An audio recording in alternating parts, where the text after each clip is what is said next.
We are in Galway, we are in Connacht, so we are delighted they've made time for us. We hope one of them is back on the field very, very soon. He's come through the Connacht Academy. He's coming up on 200 appearances, a young man that he still is. And we have a coach who is in the midst of back-to-back European games. So to say we appreciate him taking the time is an understatement. Will you welcome, please, Tiernan O'Halloran, Andy Friend, everyone.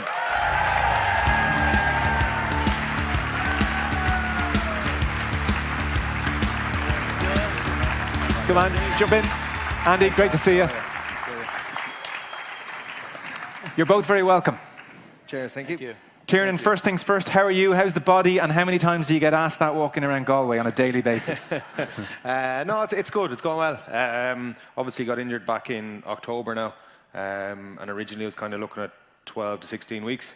It was a fibular fracture, was it? Yeah, fractured my fibula and also had syndesmosis in my ankle. So it's a fancy name for basically doing a nice job on your ligaments in your ankle. So I went up to Santry in Dublin and got surgery up there. Pretty much, I did the injury on Friday night. Had the op on Monday morning, so I was in there pretty quick to get in the road to recovery. But yeah, so I was kind of looking at originally 16 weeks, but so far it's progressed really well. So I'm back running now at the moment. Hopefully join into training next week and then put my hand up for selection after that. Great. And I mean, I guess it's always that tricky stage. You get back running. How does it feel? Taking the first tackle, all that kind of stuff. You're in the midst of that now. Yeah, exactly. But look, I'm well used to now. I've had plenty of injuries throughout the years. So part of, I suppose, of that operation is getting a tight rope into your ankle. It actually just secures it in place, basically, it's basically doing the job the ligaments are supposed to do. So I've a tie rope in my ankle at the moment, secured in there, so you can't feel it. It sounds worse than it is. So I was back running 2 weeks ago now. Actually running in a pool for a while, then running on an anti-gravity treadmill. So they've all these fancy ways of getting you back on the pitch these days now. When you say at the moment, that implies it's going to come out at some stage. Is that in there forever? It is. It can be. It depends. Like speaking to the surgeon, they kind of take out 1 in 4. It might just not bother you at all. And you can just leave it in there. Some guys can just feel a bit of tightness off it sometimes, so they just get it removed. And it's only kind of it'll keep you out for a week job. So hopefully I won't feel the tie rope now. There's a few buttons or something in there as well. So hopefully I won't be buzzing going through airports now or anything. Andy Friend, thanks so much for coming. Quiet week. Yeah. We've had quieter weeks, I know that. How are you a couple of days on from what is a disappointing defeat? Do you have to get in the habit of putting all this stuff behind you very quickly, or can you grumble to yourself for a couple of days? No, I mean, it hurts. It always hurts when you lose. But I've been doing this for 25 years now. You learn to park it pretty quick, because if you don't, you're not ready for the next one.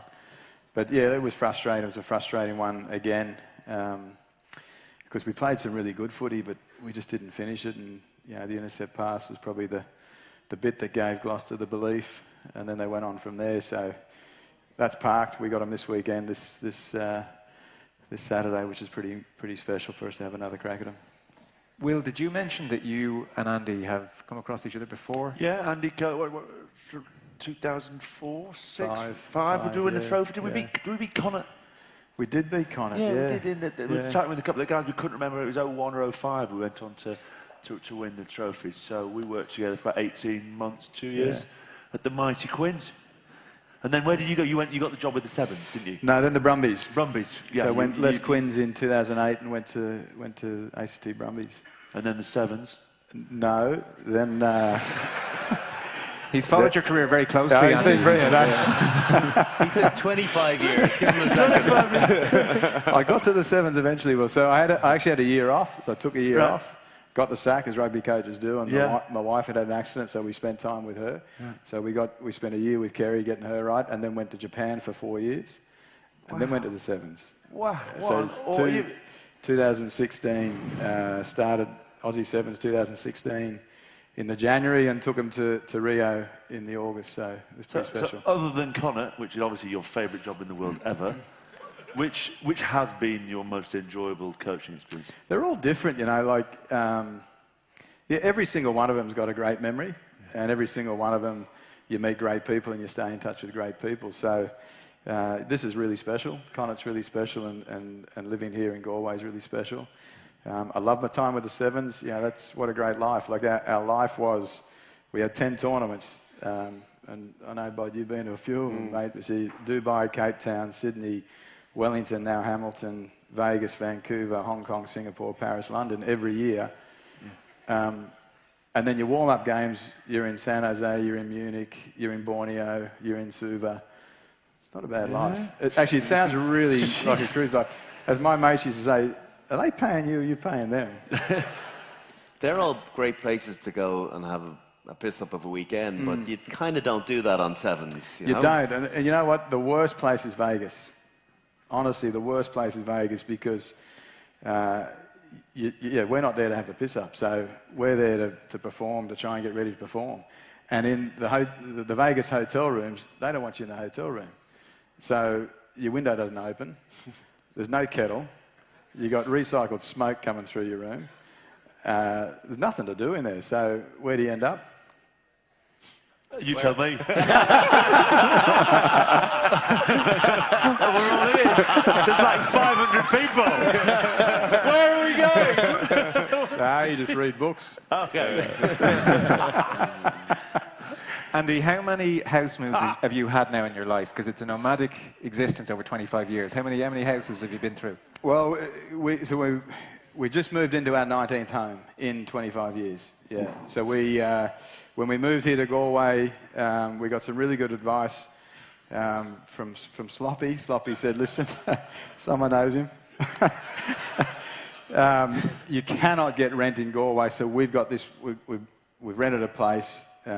So we started paying rent a couple of weeks before we got here. And it was actually a great spot, but we're used to, especially in Australia, used to bigger homes where you can invite people around. Now, it was a really neat little spot, but it just didn't suit the way we tend to do things. So I got here first, and my wife, Kerry, was back in Australia. She said, what's it like? I said, it's brilliant, it's great. Yeah, it's got a couple of toilets and bedrooms. And it's got a kitchen, and it's cool, yeah. And Kez turns up and says, really?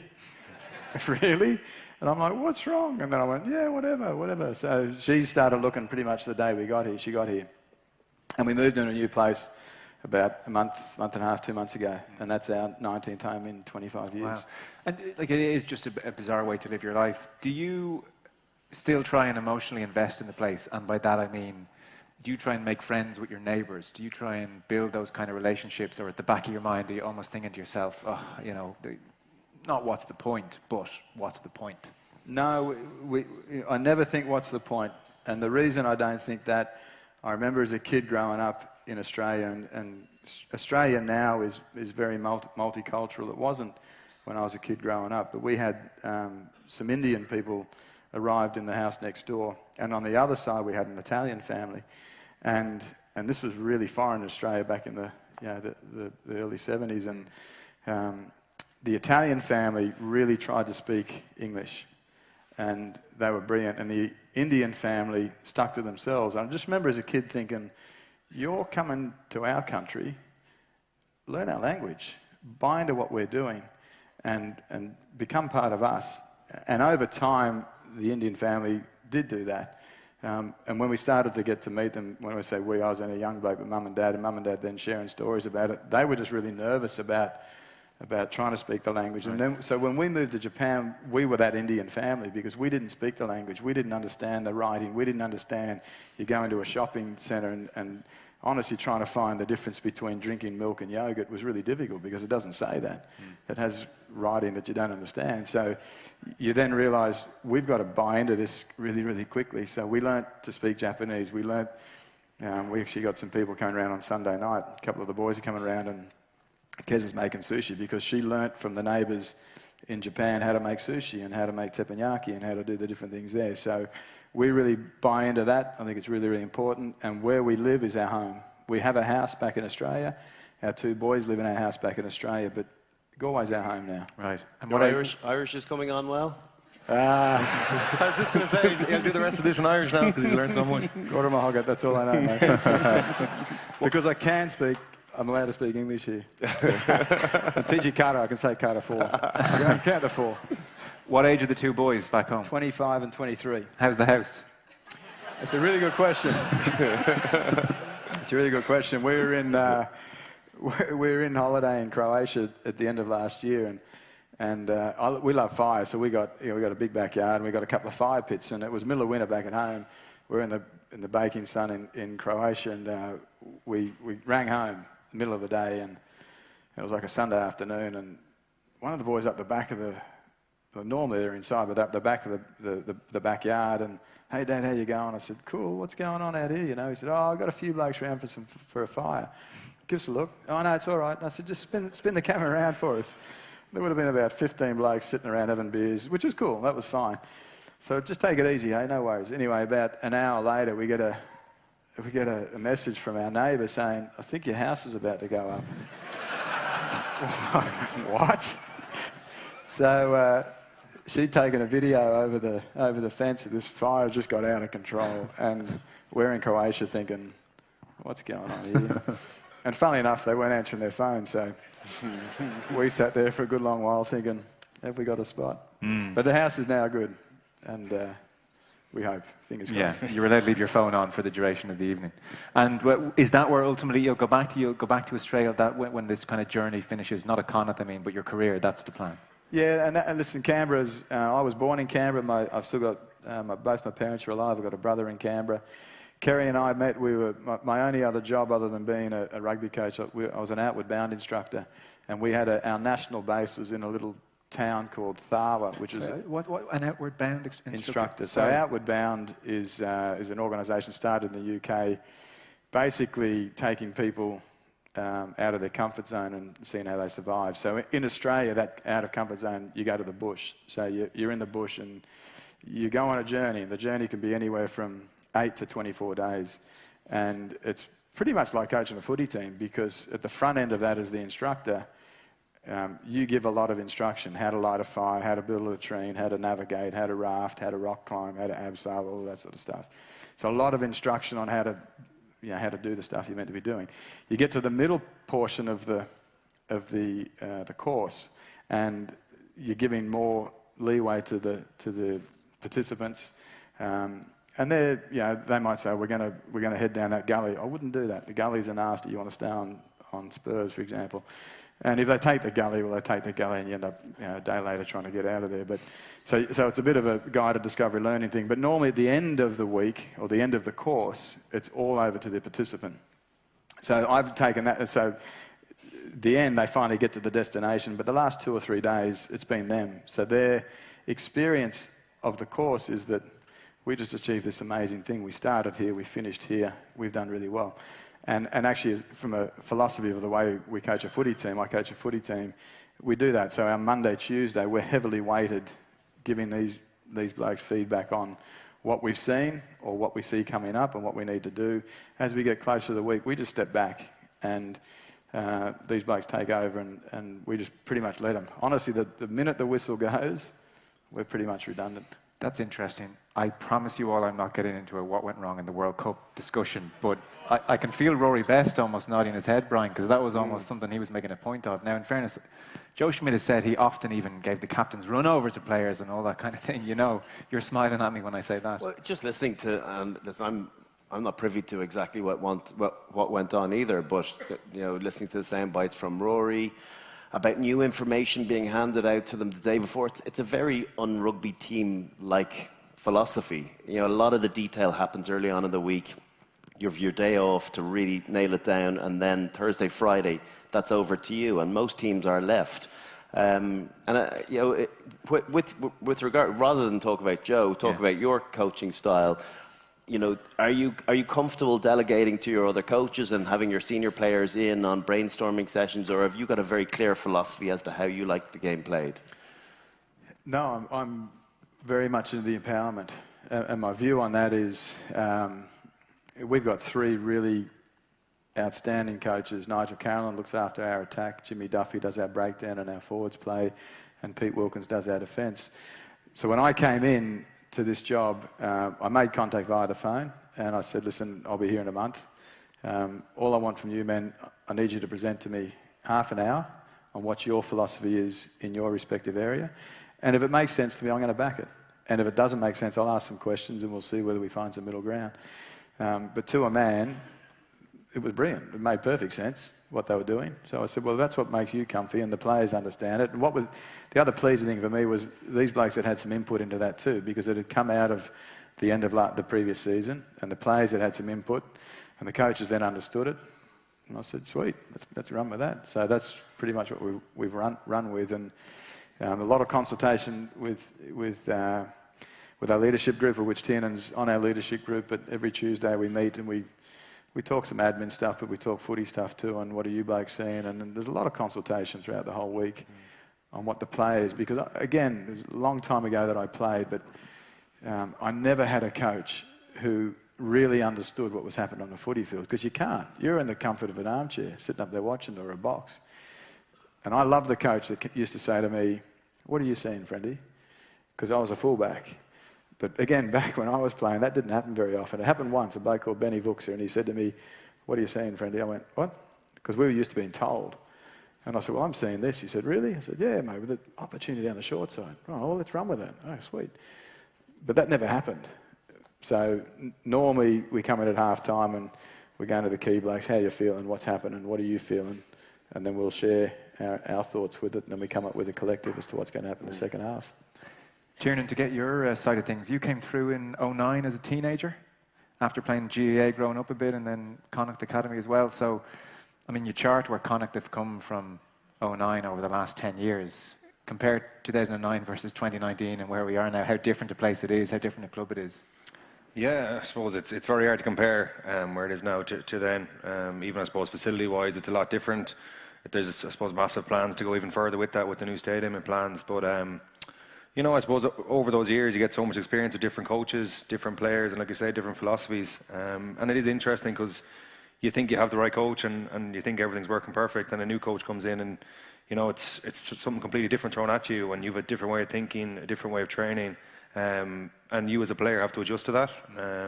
So it always takes a bit of time with that. Obviously we saw that over the past couple of seasons since Pat left, I suppose, with the change of coaches there. When he speaks about philosophies, I just think there was a year or two there where we just weren't all on the same page. Whereas the good thing about with Friendly coming in, there was just straight away, I suppose, we all knew what we wanted. And we knew it wasn't going to happen straight away. It was going to be a process, I suppose. And that's what, like we said, we've got our leadership group. And with that, because he gives us a bit more responsibility, you know, we have to take that on board. And as much as it seems like it's taking the pressure off us, I suppose there probably is a bit more pressure for us senior guys to, when we're on the pitch, to make those decisions in training when things aren't going right, and especially in that latter part of the week. You know, it's on us to kind of stop training, bring lads in and be like, this isn't good enough or whatever it may be. Yeah. But we are the ones that have to have those chats rather than the coaches sometimes, which is different because back, you know, 5 or 6 years ago, it was very much, this is what you're doing and that's that. Right.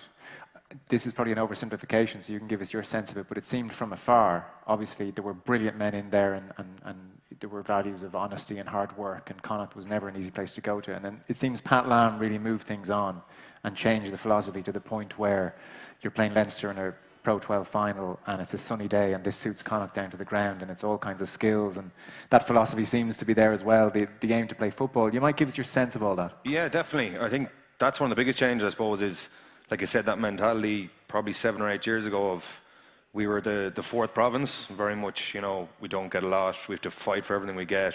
So I suppose we were kind of bitter towards everything about that.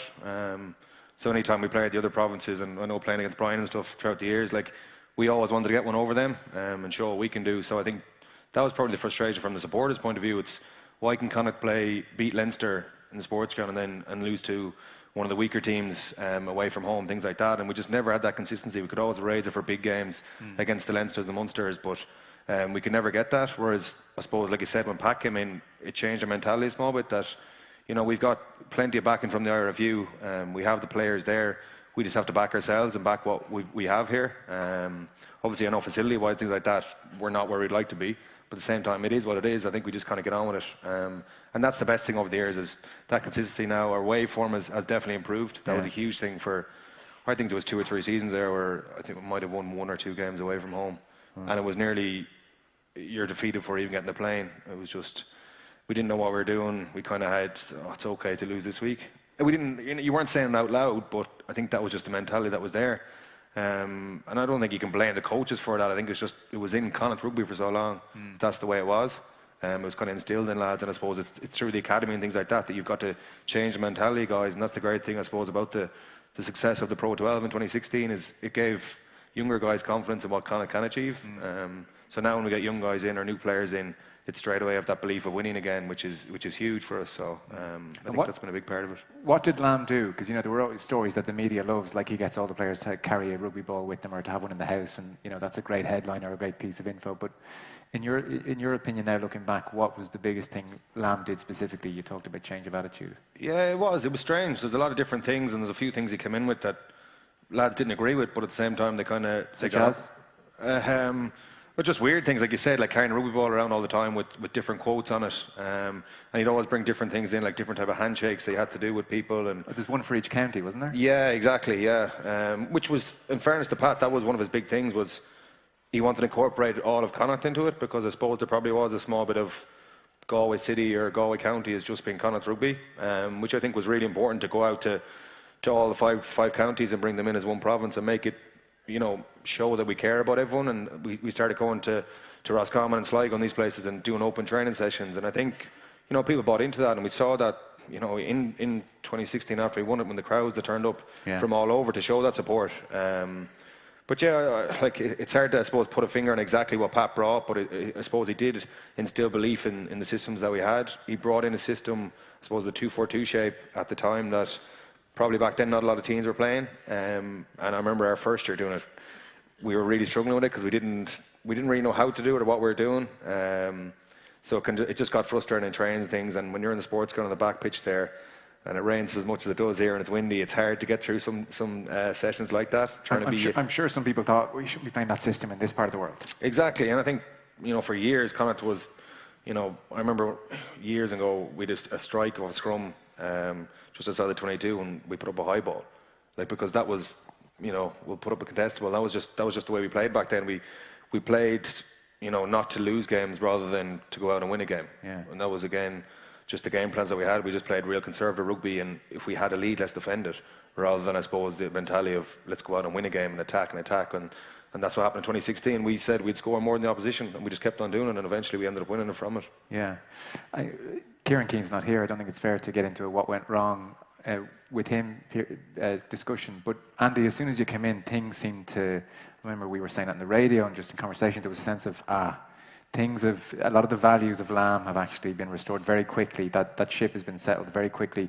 Did you talk to Pat Lam at all? Did you feel the need to? Were you aware of what had gone on in the past? Can you give us your sense of what you arrived into? I didn't talk to Pat, but it wasn't the conscious thing to talk to Pat or not to talk to Pat. But you could see, there's been amazing work done there, and an amazing foundation's been built there. With Pat Lam, he's obviously had some input there, but probably people before him and players and the backroom staff of Connacht, our CEO, board. There's a whole host of things that are going on there that are really special.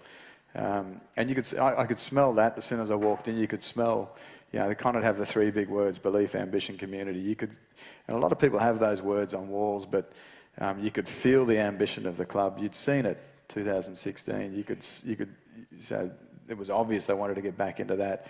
Through my eyes, anyway. The belief part, they seriously believed that they belonged in not only Pro 14, but they belonged to be playing in definitely Champions, at that time, Challenge Cup, but then Champions Cup. Believe we could get there, and we're here this year. And then the community part of it, that's probably one of the strongest I've seen anywhere, is the wraparound support from the community that, you walk down the prom any day of the week, and I do it most days of the week. It's very hard to walk for a minute and not see someone in Connacht kit. There is Connacht kit everywhere. People love it. But we feel a part of the community, and I think the community feels a part of us, and it's pretty special. On that, JP Cooney, who's taken over at Corinthians, he had an interesting quote. I didn't realise you were out and about doing this kind of thing, but he was saying that Andy gets us in, he shows us drills that we could be doing with clubs, he's various presentations over pre-season for us this year on what Connacht did last year in defence, how they approach the breakdown, so on and so forth. It's just great to get that level of professionalism transferred down to the club game. And I thought, that's such a fantastic idea to transfer that knowledge. Makes eminent sense. Is that an idea you had? Is that an IRFU policy, or how does that come about? No, it's probably an idea I had. And again, as a young coach coming through, you look up at these other teams that are doing what you think is amazing things. You think, I'd love to get in there. So honestly, if anyone ever contacts us and says, can we come and watch, can we come and sit in? Yeah, come on in. If someone's prepared to write the email and come on in, probably going to get 600 people now. That's sweet. But we do. You open the doors because what we're doing is not a secret. It's not a secret. And That's great. yeah, it's Cyril good to share. Farrell, Farrell's been sneaking into your training sessions for about 2 years at this stage. Good. Speaking of Cyril, you know, he talked about the mentality out in the West is, I hope we can be successful versus, you know, other parts of the country, whereas we're going to win.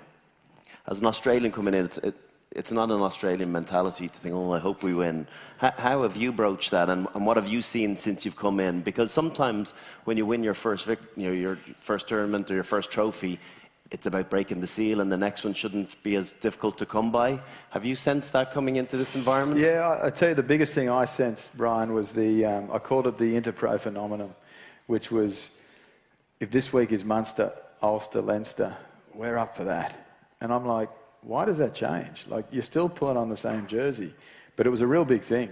And you could, you know, if we'd lost a game, we lost a few games last year, and you'd say, how was your preparation? Yeah, all right. Was it the best? Well, it wasn't as good as if it was Leinster. And that's just so foreign in my brain. It's like, how's that any different? If we're meant to beat a team by 30 points, we beat them by 30 points. If we're meant to battle with a Leinster, well, let's battle with a Leinster, but let's go onto that footy field and say, we're going to win this game. And I think it's funny because the media always say to me before any big game, do you think you can win? Yeah, bloody oath I do. And they go, really? I said, I do. I'm not telling you that because I don't think. I honestly believe we'll win every game of football. And I honestly believe that. Maybe that's my warped sense of competitiveness, but until that last whistle, we're still battling there. I still think we're going to win it. And we were John Kingston, and that first year that Will and I worked together, Quins had just been relegated. We were in the Champions Cup. I remember we were at Oral or one of those plays early on, and there was a game, and we were winning by 8 points. And JK said to me, we're going to lose this. And I'm like, we're not going to lose this. We can't lose this. There's no, like, we're going to smash it. We're going to put on another 4 tries, about 8 minutes to go. But sure as eggs, they got another score, and then they got another score. And I think we did lose that game. I'm thinking that's that whole, that compound bias, or that bias where if you start to think something enough, it's going to happen for you. Yeah. So to me, that belief is everything. And I think we're getting much better as a team with that now, that pull on that jersey. Doesn't matter who we're playing, we're going to win it.